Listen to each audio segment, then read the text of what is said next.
People have asked about how to cool a house if you're off-grid, and sometimes those people on there are just brutal. They're like, hey, you're off-grid, don't expect to be cool, tough it out, just run a fan, which all those things are maybe part of it. But personally, I don't think that just because we're off-grid, we have to be blazing hot and suffer all through the summer.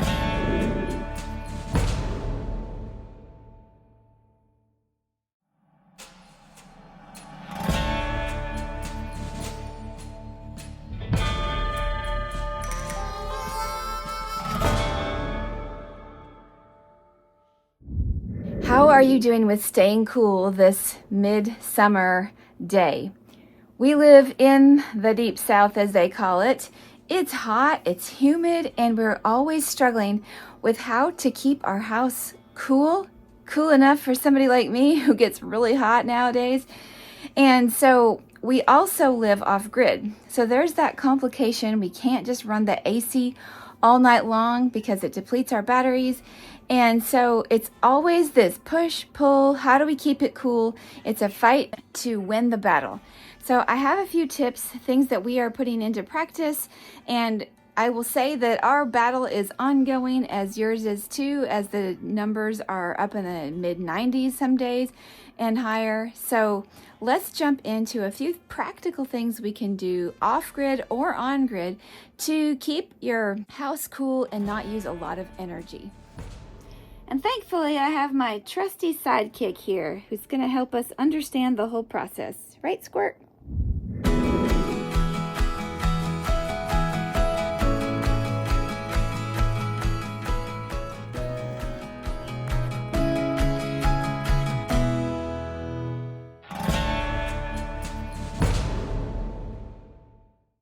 When I woke up this morning, our house was hot. We had not opened the windows in the night like we usually do because I was just so tired when I went to bed and did not think about it. Well, we've had rain and clouds, which kind of kills our solar system. It just, obviously the batteries aren't charging. So the batteries this morning were all consistently at 20%. And so I was like, man, how are we going to do this? We have forecasted for the next 10 days like clouds and rain. And so we do have one good thing, that we have a generator that we can use to charge our batteries in a pinch. And so that means that all is not lost. But at 20%, I don't want to be running the AC. I have to be really careful with my appliance usage because I just don't want to run the batteries completely down. It is such a juggling act it's such a juggling act to figure out what you can do with solar, and I will admit that I'm still learning. So it was hot in the house, and when I opened the sunroom, which had all the windows open, I feel like it was a 20-degree difference. It was like it was about 69 outside, so very pleasant, very nice, and inside it had to be in the mid-80s because one good thing about our house in the winter is it holds the heat. One bad thing about in the summer is it holds the heat. And so, yeah, lots of nuances here. Let me tell you what we did, what's working, and the things that we're trying to implement to help. I'll tell you, the first thing I did was to come downstairs and throw open the door wide. This is our workshop area. It's not underground, but it usually stays a lot cooler than the main part of the house. But since outside it was so cool, we needed to get that cool air in. And so I left this door open for probably until about 11 o'clock when the air outside started to equalize or surpass the air inside. And now I am closing it tight. So all the doors, back door, front door, pantry door, all the doors wide open. That lets some hot air out and some cool air in. Probably in the middle of the night, this would have been best to do because then we could have been equalizing. It just got ahead of us this time. In addition to the doors, we also opened all the windows and let them do their window thing, but now I'm shutting them because I'm wanting to keep the hot air out now.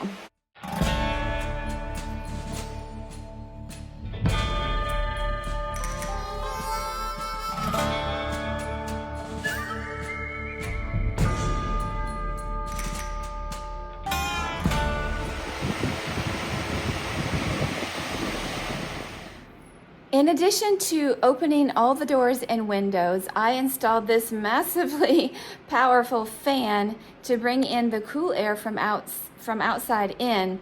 And let me tell you, it did the trick. I only turned it off now because it generates so much noise that I wouldn't be able to be heard over the top of it. But that really did help. It brought in a wonderful breeze, and now I've just turned it off and I'm taking it out and closing that window. Ceiling fans are also a must to get the air circulating, and you have to think about which way they're going. If you have heat all the way trapped up there and you turn the fan on, it's going to push it down, and so then you need a way to get it out. So you may want to turn your fan outward if you have a lot of hot air to get out, so that you can clear it out and then work on bringing the cool air in, if that makes any sense. We have such high ceilings in this living room that we have a ceiling fan here and we have a ceiling fan in the little room above where we have the window unit, but we don't run the window unit in the night because it just takes up too much energy for our little solar system. I already told you about the door to the sunroom that I opened, and this out here is amazingly cool. Now, in the heat of the day, this will get amazingly hot. So we've been keeping this open because we've been doing construction in here, and in the night, it gets to be so pleasant. This may be a really, really good idea. I just think I solved my problem. I'm gonna string a hammock in here, and so the night I can sleep like a Brazilian, cool, breezy. Brilliant, brilliant. Okay, that was a digression. There are 7 windows in this sunroom, and it's still in construction.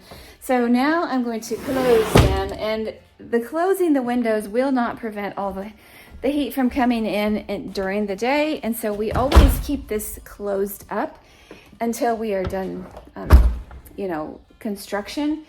constructioning it, because we don't want to heat up the house from all the sun that's in here. Now the plants are going to love it, but we're not plants. We do have plants. I have some plants growing in here, and they love it when it gets hot. But we took the screens out because we were doing construction and installing things. Those will eventually go back, but right now they're not in here. So in addition to not having the heat come in, we don't really want the flies to come in either, because they will not stay in here. Okie doke. Here's that. Last one. And you can see the camper where we lived for 5.5 years. We really lived in that, guys. We really did. Eventually, when we are done with construction in here, and when we kind of figure out life a little bit more, we will be putting a some kind of window unit in here. I'm not really sure how we're going to do that because we have these sliding windows and most air conditioners don't accommodate that. So that'll be something that my husband gets to figure out. But I'm really, really looking forward to this room getting finished, and we're this close. When we started opening all the windows in the morning, Andrew came up here and he turned the fan portion of our air conditioner on. So I am now going to see it's done. It actually feels pretty good still. It says it's set at, I guess it's 78 outside, which doesn't seem like it would be that cool, but the batteries have come up from 20% to over 40%, and that's not a great thing. But with the sun that actually is out there, I don't know if you can see out there, it said we were going to have clouds all day, and from out the window it does look cloudy, but the sky is partially sunny, so it will charge the solar panels. I do see sun on the solar panels, and so I'm turning this fan, well, I'm going to leave it on for now because it's still blowing cool air, and once it starts to get too hot, it's going off, and I will change it to the air conditioner if we have enough battery power. I was planning to go back downstairs, but I'm just going to sit here for a minute across from the fan and enjoy the benefits for a second while I talk to you.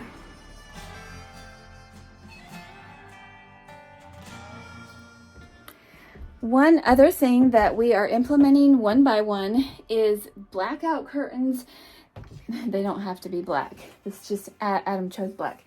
So thick curtains over your windows to keep the sun, the afternoon sun, from coming into the room to heat it up is really a good idea. And so we have them installed in Adam's room. They're looking really good. The other rooms that don't have porches over them, we're still working on getting those curtains put up. And it's a matter of people choosing what kind of rods that they want, So that will keep a lot of the heat out. So the principles that we want to work on is keeping cool air in and keeping heat out.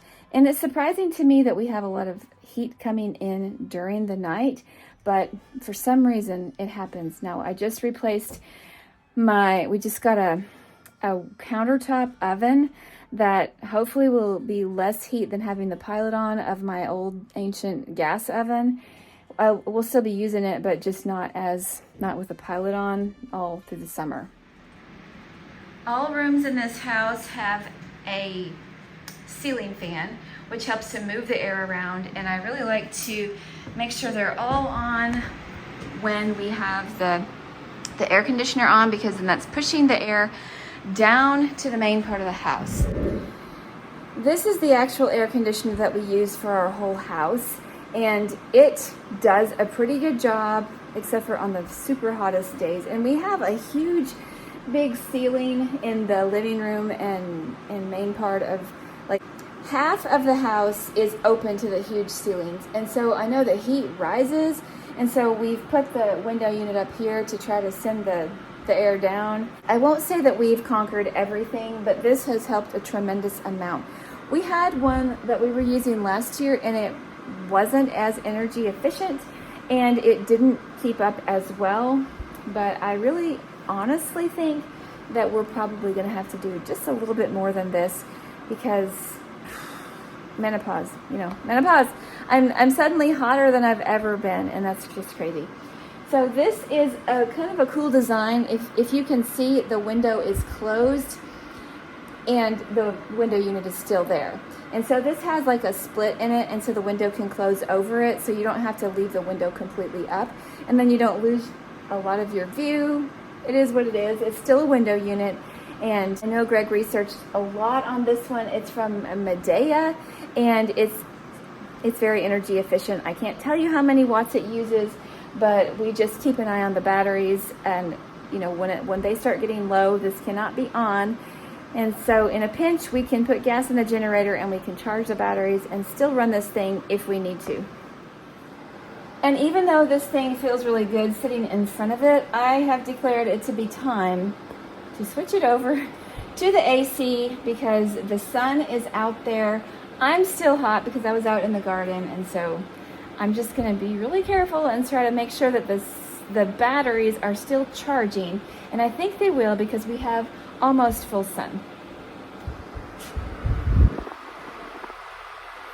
So here's on fan, and now I want it on fan.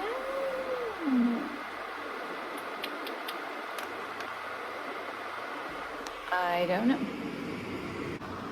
Okay, this is so hilarious, but my son changed this over to Wi-Fi, and now I guess I can turn off the Wi-Fi part, because every button that I push that normally works is not working, and so now he can control it from his phone. Well, that's great, but he's not here, so until I get my phone connected, I need to be able to use the buttons on this thing.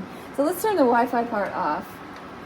Turns out I cannot control this thing. I'm gonna have to call him, tell him, will you please turn off the fan and turn off on the air conditioner? That is crazy. Maybe it's childproof, I don't know. Okay, I found a glitch, and I was able to do it with the remote control. I just had to hit the power button, and so then I could override his Wi-Fi, but that was kind of crazy. that I couldn't push the buttons on there and control it when it's in my presence. That's nuts. Besides having ceiling fans and the exhaust fan, it would do us well to install an actual exhaust fan, and that can be a game changer. We haven't done that yet. We have used for many years these cobalt fans, which take a battery, so we don't have to use any juice to operate these things. And this one actually comes with a little mister that if you want to, you can put it over a bucket and mist yourself, but we actually don't like that feature. It just makes us sticky and whatever, but it would be good if to use it outside. So for all the years leading up to this one, because this is actually our first year sleeping in the house, we had one of these blowing on us at night. We got one for each of the boys, and yeah, we always had cobalt batteries charging, and so they would go all night and low, and that was a tremendous help. And that was before we were even in the house. That was in the camper, and it got really hot, and we did not have air conditioner in there. Fans did a lot. They weren't perfect, but they did help a tremendous amount. And like I said, every room has a ceiling fan, and that is really good for keeping the air moving. Since this doesn't happen terribly often, I'm just doing a shot from I'm up on Adam's ladder in his loft looking down, and those are his blackout curtains that have helped his room quite a bit. One thing we try to do is keep the doors open to the bedrooms during the day, and that just allows the cooler air to circulate. And we close off the rooms that are not being used. So there's a room that we haven't finished yet that's still in construction. That room stays closed. We don't have to worry about trying to move air through that. Something else that is really helpful that we're trying to do better at is just turn off the unnecessary things like lights. And I have another one above me that needs to be turned off, so that when you're actually running your window unit, you're not providing so much of a draw on your system. So it can handle it a lot better if that is the main thing running. We always have to keep the fridge running, and we have another fridge downstairs. But yeah, if it's just a few things that it's running and it's not like running a whole bunch of lights, then it can do a lot better. So I'm gonna go through turning off all the lights, which they're mostly all off anyway. We've just learned to live like this because we've been doing, this is our almost 6th year. We're in the middle of our 6th year on the off-grid homestead. And so we've just gotten used to conserving energy. And now that we're in the house, it's a bigger game. And so we're learning what to do to make things work. So I will be turning off the light above me, but I'm going to turn on the fan portion because I feel like it's definitely worth the energy to have the fan moving, but I don't need the light. So light off, fan on. And that will push the cool air down here where I can feel it. We do have some windows like this one above the living room that still needs some type of curtain. And the sun can shine in this one, and that's why I'm getting the backlight. And so I'm going to be getting either some kind of shades for this one. I like looking out, and so I don't want to cover up all my windows. However, I do want to conserve, and so I'm thinking that something with a long pole or something that I can operate. See, I'm here at the top of the steps, and I can reach over there. So blackout curtains would be fine for the hot part of the day. We can close out the heat coming in, and then just that will be that.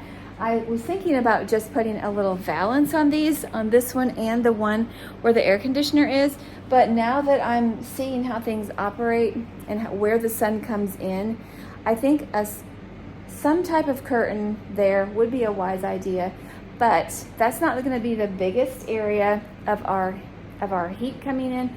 It's going to be the other side of the house because the sun comes more directly into the side where the boys have their bedrooms. So Adam has his blackout curtains up. Andrew has his in the room, but he wants to do something fancy with pipes and things for making a rod. So whenever that gets done, his room will stay a lot cooler.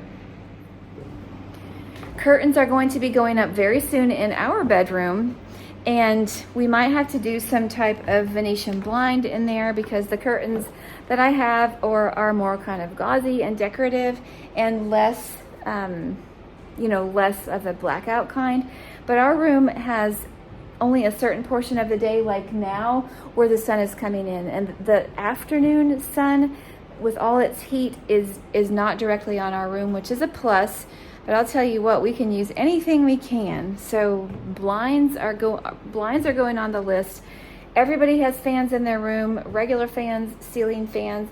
Block out the heat, and then when it starts to get cool in the middle of the night, open up the windows, bring in the cool air, and it's always a process of air circulating and keeping it at, just trying to keep the cool air in as long as possible. We do not open up the windows when we go to bed, because when we go to bed, the air conditioner has been running and we have the cool air. So it's pretty cool when we actually go to bed, but it's sometime in the night that it starts to get hot, and then we start to notice it. And a lot of times I will wake up in the middle of the night and go open all the windows to get that night cool air in. And that's only if it's not really humid. If you have really humid air, it's like kind of a wash, and then you're just kind of up a creek. A few more suggestions if you're off grid, that provides different challenges. So besides the fans and everything like that, there's swamp coolers, there's DIY coolers that you can make yourselves that are similar to the to that bucket and cobalt fan system. You can get an igloo cooler and you can put ice in there, and then you can run fans over the ice, which can cool you. And I may need to do that, but we for so long have been off grid in the camper when we didn't have much freezer space, and so we just didn't have ice. And so you can go get a bag of ice, I guess, grab it at the grocery store, and I may be willing to try that here if this heat continues, because in the night I start to get really hot, and it's just because of changes in life that are so fun to talk about. So the swamp cooler, there are different off-grid air conditioning systems that we've looked into, and there's just so many things that you can try. But the ones that I hear mostly on the off-grid groups that I'm a part of, they talk about making your own with basically it's blowing over the ice. Now I will say that a few years ago, one of our sons got one of the little ones that are probably about 8 inches by 10 inches, and I think they're called Arctic Air.